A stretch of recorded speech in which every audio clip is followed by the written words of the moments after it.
Retrouvez la météo avec l'ASEF, Association pour le crédit et l'épargne des fonctionnaires et agents des services publics.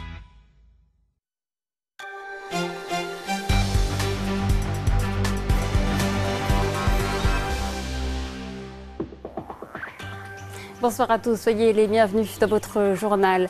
À la une de l'actualité, en Isère et dans les Deux-Savoies, la grande prière du vendredi au centre culturel musulman de Grenoble était l'occasion pour les fidèles de se mobiliser contre les agissements du groupe État islamique. Leur réaction et témoignage dans cette édition. Le dérapage d'un élu Front National de Sénaux en Haute-Savoie, le conseiller municipal avait tweeté la photo d'un singe sur son vélo en le comparant à la garde des Sceaux Christiane Taubira. Aujourd'hui, il pourrait être exclu de son parti. Enfin, nous irons au domaine de Saint-Jean-de-Chépy. Son terrain est devenu un refuge pour la faune sauvage. C'est la première fois qu'une entreprise iséroise est labellisée par la Ligue de protection des oiseaux. Son président Alain Bugrin-Dubourg sera avec nous en direct pour en parler. À 19h30, dans l'édition nationale, Catherine Matoche reviendra sur la mobilisation des musulmans de France. Des rassemblements ont eu lieu à Paris, devant la Grande Mosquée et dans plusieurs autres villes de France. Par ailleurs, les craintes d'actes terroristes sur le sol français amènent les autorités à renforcer les mesures de sécurité dans les transports en commun et dans les lieux publics. L'onde de choc causée par l'assassinat d'Hervé Gourdel n'en finit pas de secouer la communauté musulmane. Réagir ou pas, c'est la question que se posent beaucoup de fidèles qui craignent les amalgames entre islam et terrorisme. Reportage au Centre culturel musulman de Grenoble d'Aurélie Masset et Franck Serroni. Ils viennent, comme chaque vendredi, assister à la grande prière. Un prêche où cet imam a voulu exprimer aujourd'hui son émotion après l'assassinat d'Hervé Gourdel, et son refus aussi de voir l'islam associé à de tels actes. Et nous disons non à la barbarie. À la mémoire de notre compatriote Hervé Gourdel, à la mémoire des milliers de victimes de Daesh. Nous sommes musulmans et nous ne reconnaissons pas ces actes-là. Donc il était important pour nous de rassurer la communauté musulmane en leur précisant que nous sommes du bon côté, du côté des justes. Mais le mal est fait. La communauté musulmane se dit meurtrie et stigmatisée à travers cette actualité. Très inquiet, premier plan par l'acte qu'on a vu en Algérie, voilà. Deuxième plan, l'amalgame, les médias aussi. Et après, on sait bien que c'est la communauté musulmane qui paye. Il y a aussi le sentiment pesant de devoir se justifier parce qu'on est musulman. De devoir dire que l'on condamne les actes perpétrés par les djihadistes. Certains le font, d'autres estiment en revanche qu'il n'y a rien à ajouter et que tout cela est évident. Il ne devrait pas se justifier, justement parce que ce n'est pas en accord avec l'islam. Et voilà, l'islam c'est une religion de paix. Je ne me sens pas du tout visée et je suis ni fragilisée par ce genre d'image parce que je sais qui je suis, je sais ce qu'est l'islam, qui est le musulman. C'est celui qui est soumis donc aux lois divines et non à ce genre d'actes. Ne le faites pas en mon nom. Sur Internet, cette campagne menée par des musulmans fait le buzz. Mais pour l'imam grenoblois, il faut aller encore plus loin et clamer « Ne le faites pas du tout ». En Isère et dans les Savoies, de nombreuses communes ont mis dès hier leur drapeau en berne en hommage à Hervé Gourdel, à Chamonix, Grenoble, Annecy ou encore Albertville. L'ancienne cité olympique appelle d'ailleurs demain à 17h à un rassemblement silencieux devant la mairie en hommage à celui qui était guide de haute montagne. Un tweet qui crée la polémique à Sénaux, en Haute-Savoie. Olivier Burla, élu Front National de la ville, a posté la photo d'un singe sur son vélo, photo qu'il compare à celle de Christiane Taubira, garde des Sceaux. Le FN pourrait exclure l'auteur du tweet. Les précisions d'Ingrid Pernet-Duparc et Maxime Kemener. 140 caractères pour informer, mais il a suffi d'une photo pour insulter et injurier. L'élu au Savoyard a comparé Christiane Taubira à un singe à vélo dans l'un de ses tweets du 16 septembre dernier. Des propos qui n'ont pas échappé au conseiller régional Front National. Il est inacceptable de stigmatiser des personnes en raison de leur origine. Il y a une loi. Et stupide parce que quelqu'un chez nous a déjà été condamné au printemps, c'est Madame Leclerc, pour des faits similaires. Elle a été condamné, je crois, à 9 mois de prison avec sursis et 1 500 € d'amende. Pour l'instant, il est relevé de toutes ses fonctions en attendant de passer devant notre conseil de discipline. Une provocation de plus qui intervient alors que le parti tente de lisser son image, à 2 jours des sénatoriales. Ce n'est pas la première fois qu'Olivier Burla tient des propos provoquants sur le sujet. Son compte Twitter regorge de messages racistes. L'élu Front National de Sénaux aurait sensiblement trouvé son style. L'usage de Twitter par les hommes politiques est devenu quasi systématique. L'outil leur permet une prise de parole sans filtre. Il y a une différence entre avoir une présence sur Twitter et vouloir faire le buzz. Parce que peut-être qu'on a envie de faire le buzz, mais il faut que ce soit... Une fois de plus, le buzz c'est bien parce que ça va faire parler de vous, mais si c'est pas maîtrisé derrière, ça peut très vite se transformer en mauvais buzz qui là peut avoir de grosses conséquences. Les réseaux sociaux comme arme en termes de communication, l'arme est à double tranchant. Joint par téléphone, Olivier Burla n'a pas souhaité s'exprimer, qualifiant de, je cite, « futile » l'agitation dont il est le centre. À Sénaux, Madame le maire a réagi immédiatement à ces propos nauséabonds et inadmissibles, dit-elle, de l'élu de l'opposition. Retour en Isère, à Saint-Martin-le-Vénou, où un véhicule de la BAC a été volontairement percuté par des cambrioleurs en fuite cette nuit à 4 h du matin.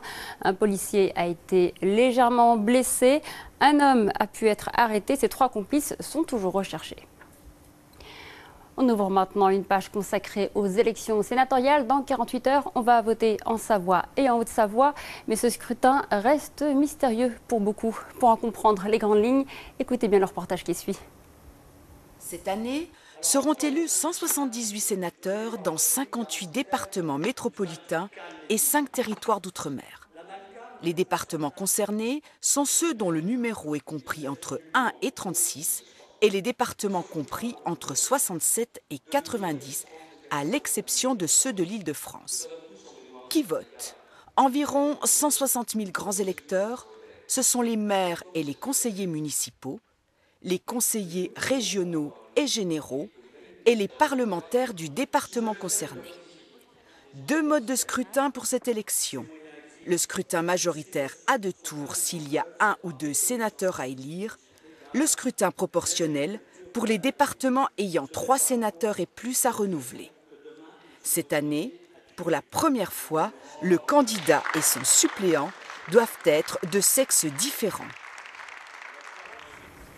Et pour aller plus loin avec moi sur ce plateau, notre spécialiste politique, Christian Deville. Bonsoir. Bonsoir, Président. Alors, nos sénateurs achèvent dimanche un mandat qui aura duré finalement 10 ans au lieu de 9. C'est plutôt inhabituel. Oui, c'est une particularité. En 2004, ils avaient été élus pour 9 ans, mais la réforme de 2008 est passée par là. Elle a baissé la durée du mandat à 6 ans. Elle a modifié aussi le renouvellement de l'Assemblée. C'est désormais la moitié tous les 3 ans. Du coup, bien pour remettre un peu tout ce petit monde à niveau, eh bien, on a prolongé les sénateurs éligibles dimanche soir d'1 année. Et autre aspect de la réforme, on vient de le voir, le mode de scrutin. Oui, près de 40 départements où il y a 3 sièges de sénateurs, c'est le cas de la Haute-Savoie, sont passés du scrutin majoritaire, celui des élections cantonales, au scrutin proportionnel, celui des élections municipales. Sur ces 40 départements, eh bien, une trentaine sont détenus par la droite. Ce n'est pas anodin. Le scrutin de liste favorise en effet la répartition des votes et donc des sièges. La gauche pourrait donc avoir de nouveaux élus. Ce pourrait être le cas en Haute-Savoie d'ailleurs et atténue ainsi la déroute électorale annoncée. Gouvernement impopulaire, réforme territoriale contestée, baisse des dotations aux communes. En Savoie, qui n'a que 2 sièges de sénateurs, Thierry Repentin, l'un des 2 sortants, ancien ministre, est en situation périlleuse. La gauche au Sénat, je le rappelle, a actuellement 9 sièges d'avance.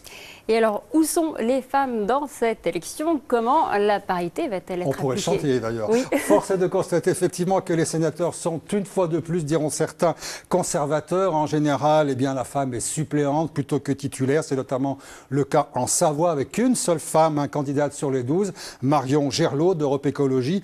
En Haute-Savoie, 3 femmes, c'est un peu mieux, sont tête de liste sur les 10. Marie Fabre du Front National, Sylvie Gillette de Thorey, ex-socialiste, et Claire Donzel, socialiste officielle.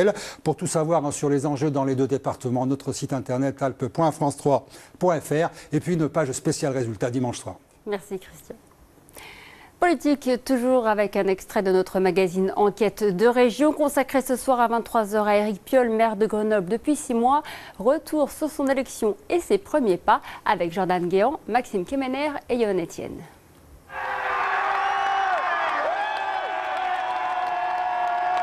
Bonsoir Grenoble! Quand il parle de Grenoble, j'ai l'impression qu'il parle de nous. Grenoble devient la première ville écologiste de France. C'était possible. On l'a fait. Et on l'a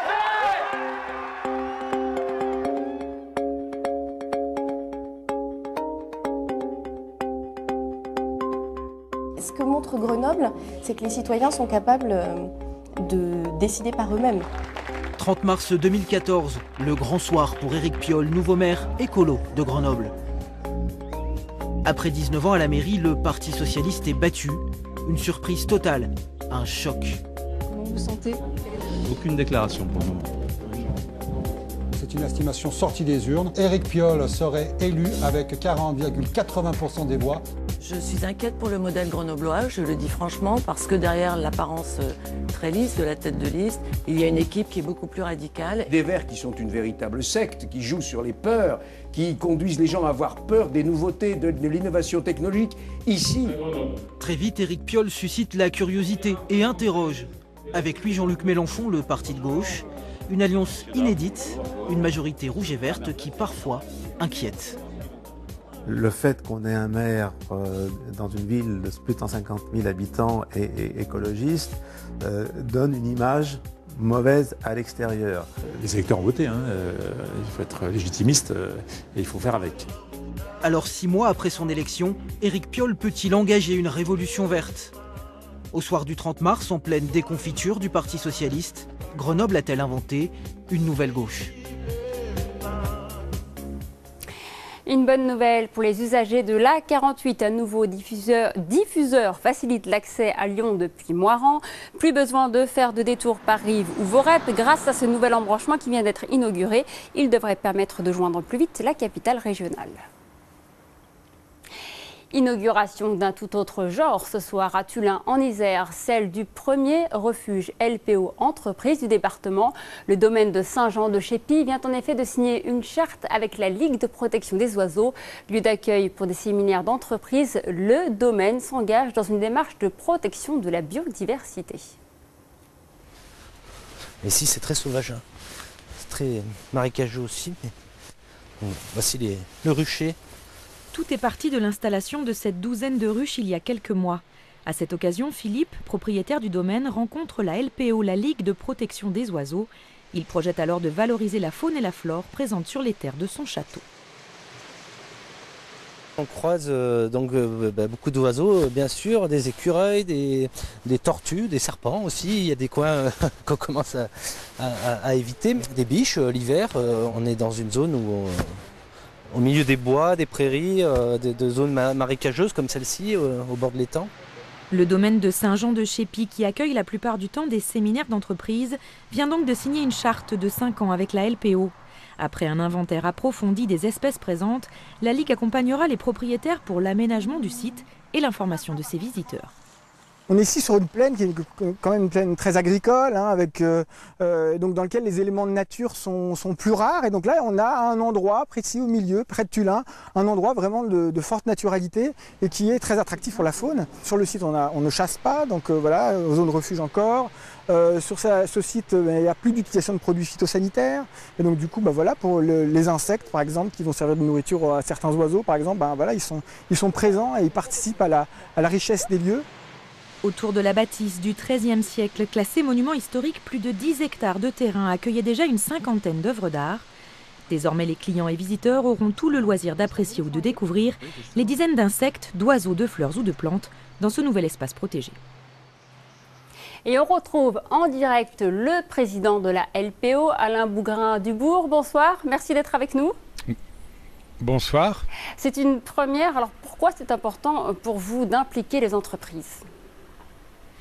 Il y a plusieurs choses qui se conjuguent aujourd'hui dans ces lieux tout à fait magiques où d'un côté on a la culture, ce bâtiment du XIIIe siècle, de l'autre côté la nature, ces arbres centenaires qui accueillent le vivant.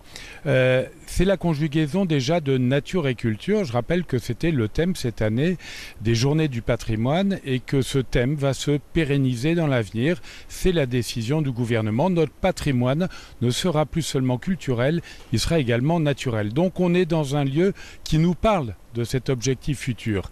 Et puis les relations entre la nature et l'entreprise. A priori, si on se retourne vers le passé, on se rend compte qu'il y avait des conflits entre les entrepreneurs et les naturalistes, on ne parlait pas le même langage. Peu à peu, on a appris à se connaître et on voit bien que l'entreprise a besoin de jouer son rôle. La question aujourd'hui n'est plus de dire est-ce que la biodiversité est en déclin. Malheureusement, le fait est avéré. La question aujourd'hui, c'est de se dire comment on fait pour favoriser la résilience. Alors justement, est-ce que vous allez nouer d'autres partenariats de ce type ? Ben écoutez, c'est la valeur d'exemple. Et sans faire cocorico, je dois dire qu'ici, en Isère, le département est exemplaire au niveau national. Et on peut dire, ils l'ont fait en Isère, pourquoi pas vous? La valeur d'exemple, je suis très heureux qu'on puisse créer ce refuge au sein d'une entreprise pour pouvoir faire la même chose par ailleurs. Merci à vous, Alain Bougrain-Dubourg. Merci. On retrouve maintenant, comme chaque vendredi, notre page Sortir. Ce soir, une exclusivité. Damien Borelli et Yves Marigoulot ont pu pousser les portes de la Belle Électrique, la future salle des musiques actuelles de Grenoble. Bonsoir à tous, elle est belle de jour, elle sera électrique la nuit. La Belle Électrique ouvre enfin ses portes le 10 janvier. L'association Mixlab qui gère l'équipement nous ouvre ses portes. Visite guidée. Mise en chantier il y a presque 3 ans, son écrin de verre et de bois aux lignes insolites a éclos dans le nouveau paysage urbain du quartier Bouchaillé-Vialet. Eh bien bienvenue, on va aller visiter le ventre de la bête, la Belle Électrique. Allez, fébrilement, on emboîte le pas de Fred Lapierre, le directeur des lieux. On va enfin découvrir la fameuse salle de concert que le public grenoblois attend depuis près de 20 ans. Et la voilà, la Belle Électrique. Donc qui est colorée un petit peu. Un peu de rouge, beaucoup de noir évidemment, on est dans une salle de concert. Et un plateau très grand par rapport au rapport scène-salle, on va dire. Ce qui va être agréable pour les artistes et pour le public. Une entrée à hauteur de scène, une large fosse, des gradins, des balcons à l'italienne. La salle accueillera 900 personnes. Les architectes grenoblois Hérault et Arnaud ont soigné l'esthétique comme la technique. Tout se passe au plafond, on marche sur le grill et on va installer sur des rails et sur les cadres, les lumières, ce qui fait qu'on n'est absolument plus limité par un certain nombre de ponts, mais on va pouvoir jouer de la lumière sur absolument toute la salle. L'enveloppe acoustique du bâtiment, elle, se veut irréprochable. Comme toutes les salles de concert, c'est construit sur le principe de la boîte dans la boîte. Une boîte insérée dans une autre boîte, ce qui permet à la boîte intérieure de vibrer sans faire vibrer le bâtiment et que le son ne transpire pas. À l'avant du bâtiment, un bar-resto et une mezzanine accueilleront des afters électro. Côté programmation, l'association Mixlab, gestionnaire des lieux, table sur 80 concerts par an. On va être très éclectique. C'est le principe de toutes les salles de concert, notamment des salles de musique amplifiée généralistes. On embrassera la pop, le rock, le reggae, le groove, le métal. En gros, on fera à peu près tout, sauf des musiques contemporaines. Moriarty, les Mountain Men et UB40 sont déjà annoncés. Dès janvier 2015, la Belle Électrique va vous faire tourner la tête. Du jour à la nuit, il n'y a qu'un pas. Nous sommes maintenant à la Bobine, où l'équipe de la Belle Électrique a donné le coup d'envoi de son festival Jour et Nuit. Une première soirée électro marquée sous des signes afro-caribéens avec Cantique.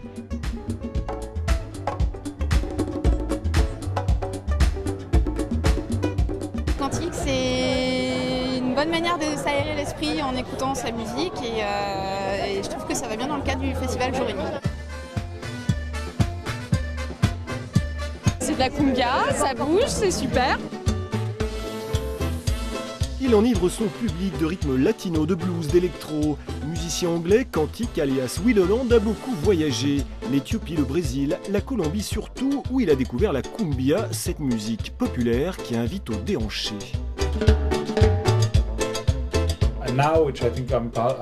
Ce qui me plaît quand je crée ma musique, c'est de mixer l'électro avec de la soul, des rythmes tropicaux, celtes ou africains, d'apporter de l'énergie au public et de le faire danser dans mes concerts, un peu comme dans une discothèque.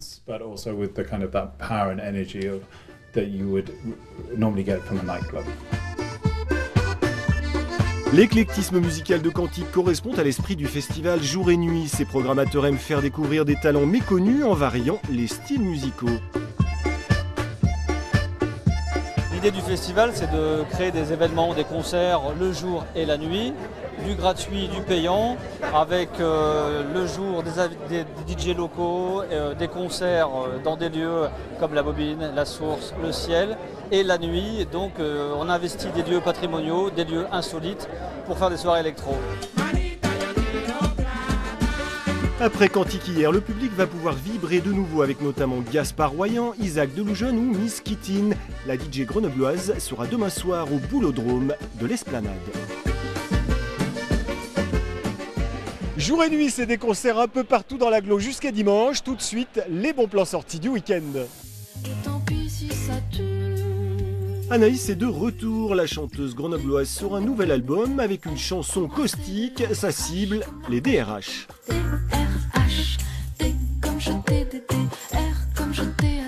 Elle est à l'affiche de Sans détour, un festival itinérant qui se tient cette semaine dans le Nord-Isère. Anaïs sera en concert samedi à Saint-Jean-de-Bournay, ce soir à l'Espace Aragon de Villarbonneau.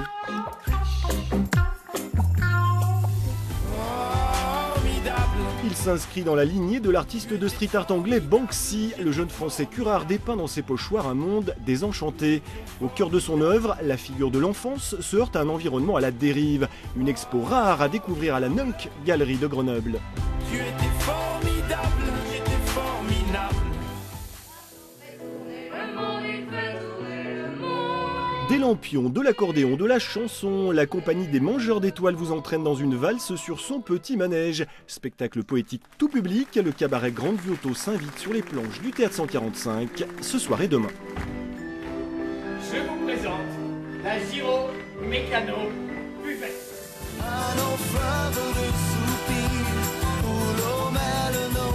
Les images sont vintage, la chanson presque culte. L'autre Finistère a trotté dans les têtes de millions de Français au début des années 90.